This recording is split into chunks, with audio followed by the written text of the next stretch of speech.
পাবনার ঈশ্বরদীতে সাধারণ শিক্ষার্থীদের ওপর গুলিবর্ষণের ঘটনায় বিক্ষোভ সমাবেশ ও স্মারকলিপি প্রদান করেছে ভুক্তভোগী শিক্ষার্থীরা। বিস্তারিত থাকছে ঈশ্বরদী প্রতিনিধি ফারুক হোসেন টুটুলের প্রতিবেদনে। রবিবার সকালে ঈশ্বরদী শহরের রেলগেট এলাকায় সাধারণ শিক্ষার্থীদের ব্যানারে এ বিক্ষোভ শেষে উপজেলা নির্বাহী কর্মকর্তা সুবীর কুমার দাস ও ঈশ্বরদী সরকারি কলেজের অধ্যক্ষ রবিউল ইসলাম বরাবর স্মারকলিপি প্রদান করা হয়।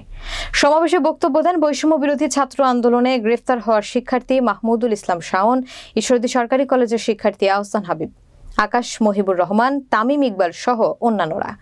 সমাবেশে উপজেলার বিভিন্ন শিক্ষা প্রতিষ্ঠানের কয়েকশো শিক্ষার্থী অংশগ্রহণ করে। এ সময় শিক্ষার্থীরা বলেন, গত বৃহস্পতিবার সাধারণ শিক্ষার্থীদের ওপর গুলিবর্ষণের ঘটনা খুবই ন্যাক্কারজনক। এ ঘটনার তীব্র নিন্দা ও প্রতিবাদ জানিয়ে জড়িত সাবেক ছাত্রদল নেতা রফিকুল ইসলাম নয়ন, সম্রাট সহ সকলকে দ্রুত আইনের আওতায় এনে শাস্তির ব্যবস্থা করতে হবে।